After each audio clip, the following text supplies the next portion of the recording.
യമനിലെ ജയിലിൽ വധശിക്ഷ കാത്തു കഴിയുന്ന മലയാളി നേഴ്സ് നിമിഷപ്രിയയുടെ വധശിക്ഷ നടപ്പിലാക്കുന്നത് നീട്ടിവച്ചിരിക്കുകയാണ്. ആക്ഷൻ കൗൺസിലാണ് ഇക്കാര്യം അറിയിച്ചത്. ഇത് സംബന്ധിച്ച ഉത്തരവ് ഇന്ന് രാത്രിയോടെ പുറത്തിറങ്ങും. ആക്ഷൻ കൗൺസിലാണ് ഈ തീരുമാനം സ്ഥിരീകരിച്ചിട്ടുള്ളത്. കൊല്ലപ്പെട്ട തലാൽ അബ്ദുമഹദിയുടെ കുടുംബവുമായും ഗോത്ര നേതാക്കളുമായും നടത്തിയ ചർച്ചയിലാണ് തീരുമാനമുണ്ടായത്. നിമിഷപ്രിയയുടെ മോചനവുമായി ബന്ധപ്പെട്ട് ഇന്നും ചർച്ചകൾ നടന്നിരുന്നു. യമനിലെ മനുഷ്യാവകാശ പ്രവർത്തകനായ സാമുവൽ ജെറോം ഇക്കാര്യം സ്ഥിരീകരിച്ചിട്ടുണ്ട്. കേന്ദ്ര സർക്കാരും ഇതേ കാര്യം സ്ഥിരീകരിച്ചിട്ടുണ്ട്. യമൻ പൗരനെ കൊലപ്പെടുത്തിയ കേസിൽ വധശിക്ഷ വിധിക്കപ്പെട്ട് ജയിലിൽ കഴിയുകയായിരുന്നു നിമിഷപ്രിയ. നാളെയാണ് വധശിക്ഷ നടപ്പിലാക്കാനുള്ള തീയതി നിശ്ചയിച്ചിരുന്നത്. ഇപ്പോൾ ഈ വധശിക്ഷ മരവിപ്പിച്ചതിൽ വളരെ സന്തോഷമുണ്ടെന്ന് നിമിഷപ്രിയയുടെ ഭർത്താവും പ്രതികരിച്ചിട്ടുണ്ട്. ഈ വധശിക്ഷ മരവിപ്പിച്ചതിന് പിന്നാലെ നിമിഷപ്രിയയുടെ മോചനത്തിനായി ഇടപെടൽ നടത്തുന്ന action council Kanthapuram AP Aboobacker മുസ്ലിയാർക്ക് നന്ദി അറിയിച്ചു. കാന്തപുരം മുസ്ലിയാരുടെ ഇടപെടലിനെ തുടർന്നാണ് നിമിഷപ്രിയയെ മോചിപ്പിക്കാനുള്ള അനൌദ്യോഗിക ചർച്ചകൾക്ക് തുടക്കം കുറിച്ചത്. യമനിലെ പ്രമുഖ സൂഫി ഗുരുവായ ഷെയ്ഖ് ഹബീബ് ഉമർ ബിൻ ഹഫീൽ വിഷയത്തിൽ ഇടപെട്ടതോടെയാണ് നിമിഷപ്രിയയുടെ വധശിക്ഷ ഒഴിവാക്കുന്നതിനുള്ള അനൌദ്യോഗിക ചർച്ചകൾ കഴിഞ്ഞ ദിവസം യമനിൽ ആരംഭിച്ചത്. ഉത്തര യമനിലെ ഗോത്രവിഭാഗങ്ങൾക്കിടയിൽ വൈകാരികത ആളിക്കത്തിയ ഒരു വിഷയമായിരുന്നു തലാലിന്റെ കൊലപാതകം. ഈ ഒരു സാഹചര്യത്തിൽ തലാലിന്റെ കുടുംബവുമായി സംസാരിക്കാൻ കഴിയാത്ത സാഹചര്യം തന്നെയായിരുന്നു അവിടെ ഉണ്ടായിരുന്നത്. എന്നാൽ കാന്തപുരത്തിന്റെ ഇടപെടലോടെ കുടുംബവുമായി സംസാരിക്കാൻ സാധിച്ചു. അതാണ് നിമിഷപ്രിയയുടെ വധശിക്ഷ ഒഴിവാക്കാനുള്ള നീക്കങ്ങളിൽ ഏറ്റവും നിർണായകമായത്. കേന്ദ്ര സർക്കാരിന് പോലും ഇടപെടാൻ പരിമിതികൾ ഉണ്ടായിരുന്ന വിഷയത്തിലായിരുന്നു കാന്തപുരം ഇടപെട്ട് അനൌദ്യോഗിക ചർച്ചകൾക്കുള്ള സാധ്യതകൾ തുറന്നുകൊടുത്തത്. ഹൂത്തികൾ നിയന്ത്രിക്കുന്ന ഒരു രാജ്യമാണ് യമൻ. അവിടെ മതത്തിനപ്പുറം മറ്റ് മാനുഷിക പരിഗണനകൾക്കും മൃദുല വികാരങ്ങൾക്കും യാതൊരു സ്ഥാനവുമില്ല. കാര്യമായ ഒരു വിചാരണയും ഇല്ലാതെ,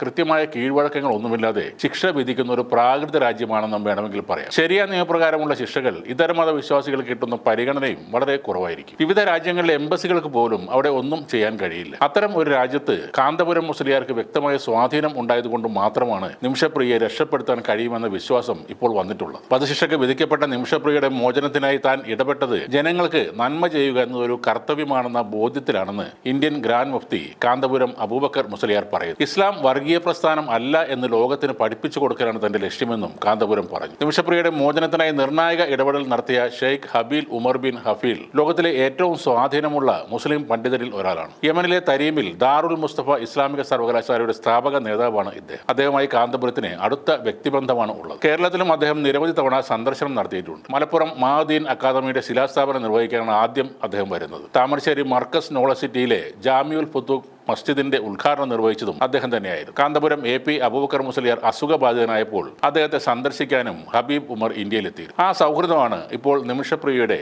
ജീവന് രക്ഷയായി മാറിയിരിക്കുന്നത്.